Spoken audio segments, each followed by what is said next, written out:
नमस्कार।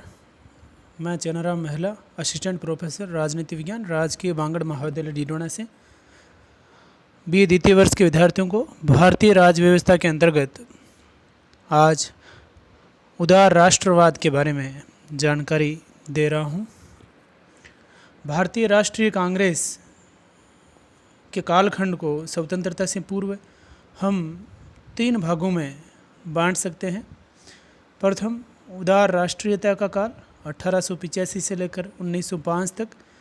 दूसरा, उग्र राष्ट्रीयता का काल 1905 से लेकर 1919। और तीसरा, गांधी युग, जिसमें महात्मा गांधी जी का सर्वाधिक योगदान, या कह सकते हैं कि उनकी छत्रछाया में ही भारतीय राष्ट्रीय कांग्रेस रही, तो 1919 से लेकर के 1947। उदार राष्ट्रीयता का काल, जिसमें उदारवादी नेता लोग, उदारवादी विचारक हावी रहे, ये वो कालखंड था जिसके अंदर अंग्रेज़ों की न्यायप्रियता में विश्वास था, उनकी शासन व्यवस्था में आस्था प्रकट की गई थी। और जो भी कांग्रेस के नेता थे वो ब्रिटिश शासन के अधीन ही स्वाधीनता चाहते थे, उनके अधीन ही औपनिवेशिक साम्राज्य की उन्होंने कल्पना की थी। तो एक तरीके से ब्रिटिश सरकार के प्रति उनका रवैया जो था वो उदार था, इसलिए इसे उदार राष्ट्रीयता का काल कहते हैं। दूसरा, उग्र राष्ट्रीयता का काल, जैसे हम सभी जानते हैं कांग्रेस के अंदर नरम दल और गरम दल 2 दल बन गए थे। तो जो गरम दल थे, लाल बाल और पाल, उनके नेतृत्व में बाल गंगाधर तिलक जैसे विचारक, जिनका ये मानना था, स्पष्ट मानना था कि भारत को जो स्वाधीनता मिलनी है, स्वराज्य हमारा जन्मसिद्ध अधिकार है और हम इसे लेकर रहेंगे, तो वो याचना या प्रार्थना पत्र के माध्यम से नहीं, बल्कि ये हमारा अधिकार है और हमें ब्रिटिश शासन से आज़ादी से कोई नहीं रोक सकता, उनको हमें आज़ादी देनी ही होगी। तो ये वो उग्र राष्ट्रीयता का काल 1905 से लेकर के 1919। और तीसरा, जिसको सबसे महत्वपूर्ण भी मान सकते हैं हम, वो गांधी युग, जिसमें महात्मा गांधी की आंदोलनों के अंदर प्रमुख भूमिका रही और उन्होंने कांग्रेस को एक जन आंदोलन का रूप प्रदान किया, और उसी जन आंदोलनों के परिणाम स्वरूप भारत को अंततः कामयाबी मिली, आज़ादी उन्हें प्राप्त हुई। तो इन तीनों कालखंड में से आज हम जो प्रथम है उदार राष्ट्रवाद, उसके बारे में अध्ययन करेंगे। प्रथम चरण में कांग्रेस क्रांतिकारी संगठन की बजाय एक सुधारवादी संगठन अधिक था। इस काल में उदार बुद्धिजीवियों का कांग्रेस पर एक छत्र अधिकार था। इन्होंने भारत में ब्रिटिश शासन को वरदान माना और अंग्रेज जाति को न्यायप्रिय व लोकतंत्र के उपासक ये मानते थे।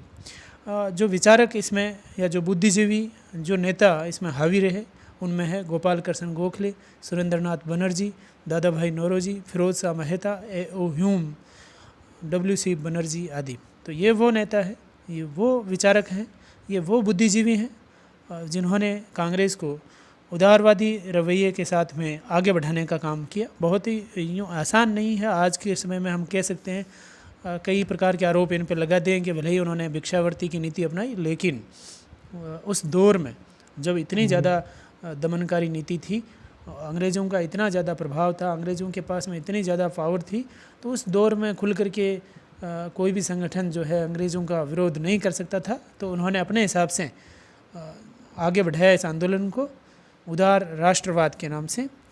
इसकी विशेषताओं की बात करें हम, तो प्रथम है ब्रिटिश शासन में आस्था। ये ब्रिटिश शासन के प्रति भक्ति भाव रखते थे, उनके प्रति वफादार थे। दादा भाई नौरोजी ने कहा है, हमें गर्व से ये कहना चाहिए कि हम प्रारंभ से अंत तक ब्रिटिश सरकार के प्रति वफादार रहे। एनी बेसेंट जी ने कहा, इस काल के नेता अपने को ब्रिटिश साम्राज्य की प्रजा मानने में गौरव का अनुभव करते थे। तो इन्हें गर्व था, ब्रिटिश शासन में आस्था थी, उसके प्रति ये वफादार थे। और जैसे फिरोज शाह मेहता ने कहा, इंग्लैंड और भारत का संबंध इन दोनों राष्ट्रों तथा विश्व की आने वाली पीढ़ियों के लिए वरदान होगा। तो उसमें आस्था दिखाई गई है, गर्व किया गया है उस पर कि हमारे ऊपर जो है अंग्रेज़ों ने अधिकार किया, हम तो धन्य हो गए। इसको हम आगे क्रिटिसाइज़ करेंगे, लेकिन फ़िलहाल के लिए यही कि ब्रिटिश शासन में उन्होंने आस्था प्रकट की। दूसरा, ब्रिटिश न्यायप्रियता में विश्वास। सुरेंद्रनाथ बनर्जी ने कहा है, ब्रिटेन हमारा पथ प्रदर्शक है, हमें अंग्रेज़ों के न्याय में पूर्ण विश्वास। इनका मानना था कि यदि ब्रिटिश सरकार को हमारी समस्याएं सही ढंग से अवगत कराई जाए तो वे निदान के प्रयास अवश्य करेंगे। रहमतुल्लाह ने यहाँ तक कह दिया कि अंग्रेज जाति से बढ़कर चरित्रवान और सत्यप्रिय जाति इस सूर्य के नीचे कोई नहीं है। तो जो उदारवादी विचारक हैं उनका ये मानना कि ब्रिटिश जाति जो है वो न्यायप्रिय जाति है, और अटूट विश्वास था उनका कि ब्रिटेन के लोग जो है वो पूरी दुनिया के अंदर माने जाते हैं अपने न्यायप्रियता के लिए। तो ये इनका अटूट विश्वास था न्यायप्रियता के ऊपर। तीसरा बात करें जो विशेषता है, तीसरी विशेषता पाश्चात्य शिक्षा तथा सभ्यता के पोषक, उसमें विश्वास था इनका पाश्चात्य शिक्षा और सभ्यता में। पाश्चात्य शिक्षा और सभ्यता को उच्च कोटि की माना उन्होंने। W.C. बनर्जी ने कहा था कि अंग्रेजी शिक्षा भारतीयों के लिए वरदान है, और ये सभी उदारवादी विचारक अंग्रेजी शिक्षा को, पाश्चात्य शिक्षा और जो सभ्यता है उनकी, उन्हें पथ प्रदर्शक मानते थे कि उस पथ पर चल करके हमें निश्चित ही जो है हमारा भविष्य उज्जवल होगा, और हमें जो है मानव होने के नाते जो अधिकार या जो खुशियाँ मिलनी है वो इस पाश्चात्य शिक्षा से ही संभव है। तो पाश्चात्य शिक्षा और वहाँ की सभ्यता और संस्कृति में इन्होंने विश्वास दिखाया। अगला विशेषता ब्रिटेन से संबंध हितकारी। भारत ब्रिटेन संबंध भारतीयों के लिए लाभदायक है। ब्रिटेन ने भारत को प्रगतिशील बनाया है तथा हमारा विकास किया है। गोखले ने कहा है, ब्रिटिश शासन विदेशी होने के नाते कुछ कमियां तो रखता है, लेकिन उससे कहीं अधिक ये भारत के विकास में साधक बनकर उभरा है। तो ब्रिटेन से जो हमारे संबंध हैं, उदारवादी नेताओं का ऐसा मानना है कि उसके कारण हमें जो है बहुत ज़्यादा फ़ायदा हुआ है, वो हमारे लिए बहुत ही ज़्यादा हितकारी है। जैसे भारत में कई बार उदाहरण दिया जाता है कि जो रेल सेवाओं का विस्तार उन्होंने किया, जो भारत में संचार की सुविधाएं उन्होंने जो है विकसित की, वो आज़ादी के बाद इन सालों में भी हम जो है उनकी तुलना में ज़्यादा कुछ उस दिशा के अंदर, चाहे रेल की दिशा हो, चाहे रेलवे ट्रैक बनाने की दिशा में देखें आप, तो ज़्यादातर आज भी जो है रेलवे सुविधाएं अंग्रेज़ों के अधीन या अंग्रेज़ों ने जो बनाई थी उसमें हम बहुत थोड़ा जो है उसमें सुधार कर पाए हैं। तो ये उसने इस मायने में उन्होंने कहा कि ब्रिटेन से संबंध हमारे लिए हितकारी है। अगले की बात करें हम तो क्रमिक सुधार के पक्षधर।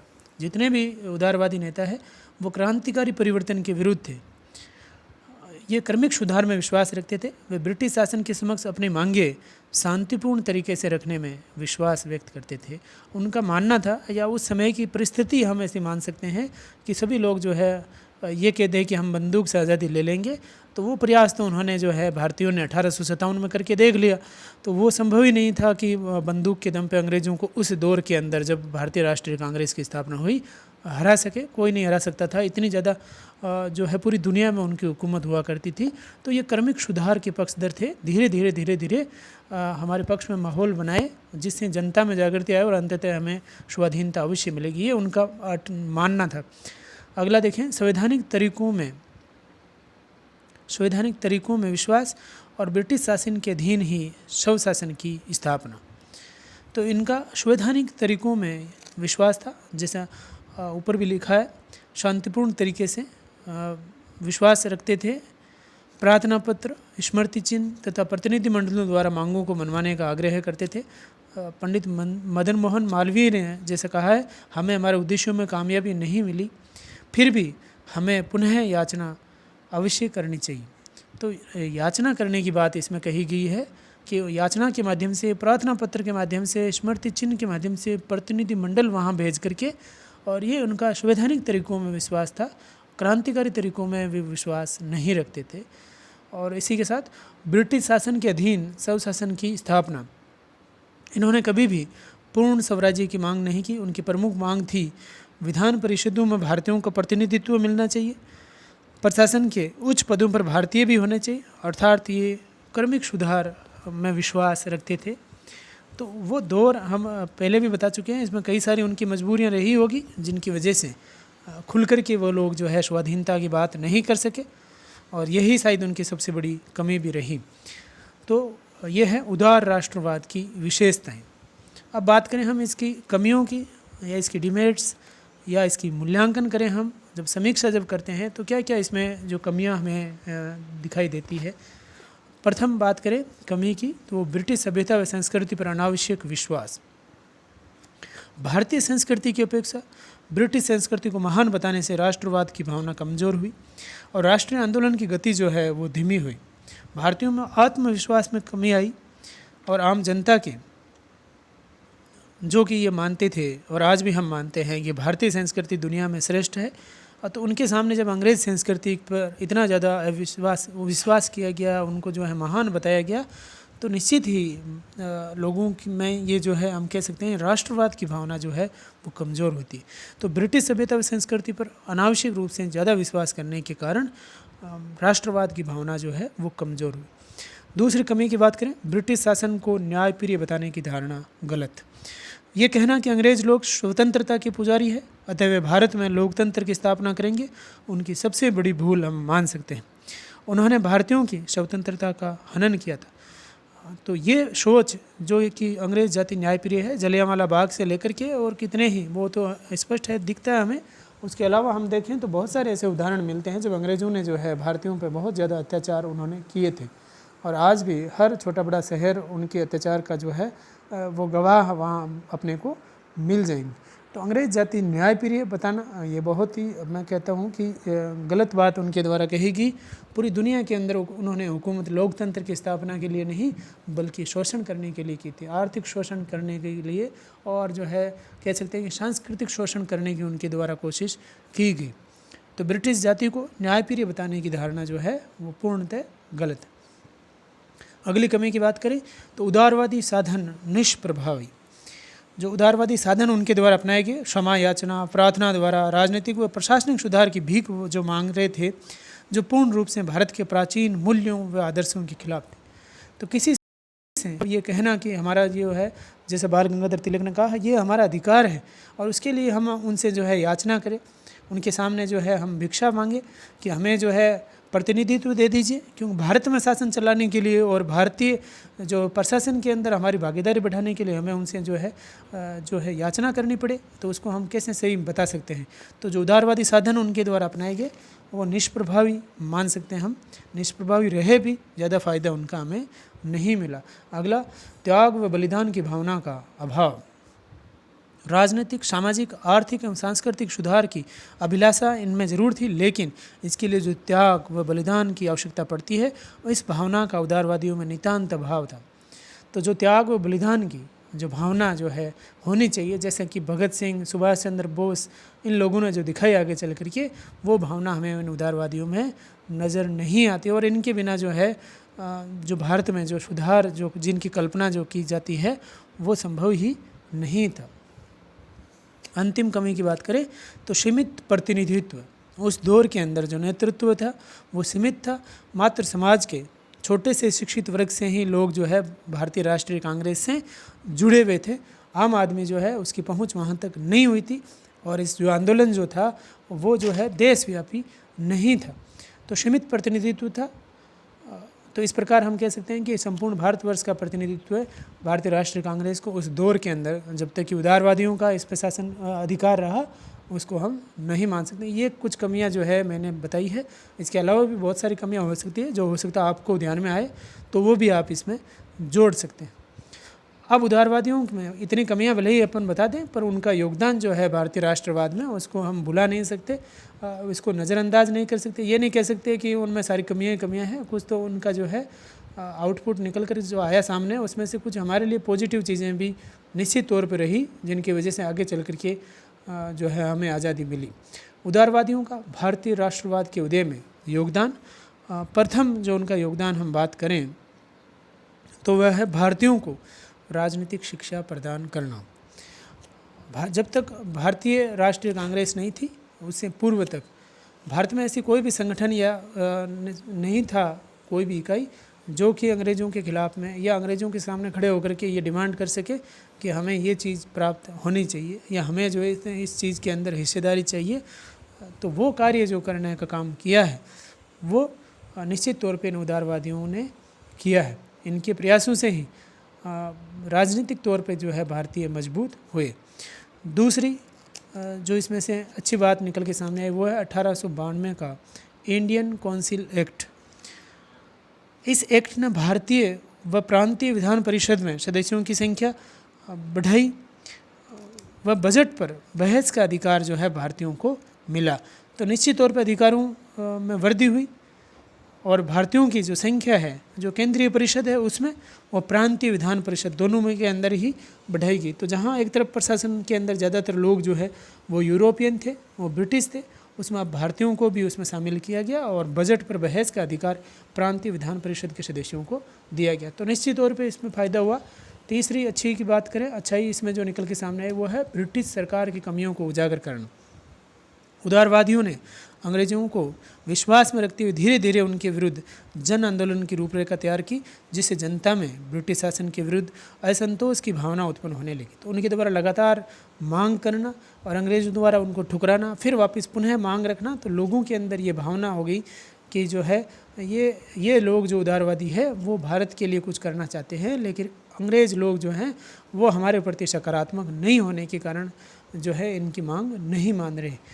तो जो धीरे धीरे ब्रिटिश सरकार की कमियां जो है वो उजागर की और जिसी की वजह से आगे चल करके हम कह सकते हैं कि लोगों में इतना साहस आया कि वो खुल करके अंग्रेज़ सरकार का, ब्रिटिश सरकार का विरोध कर सके।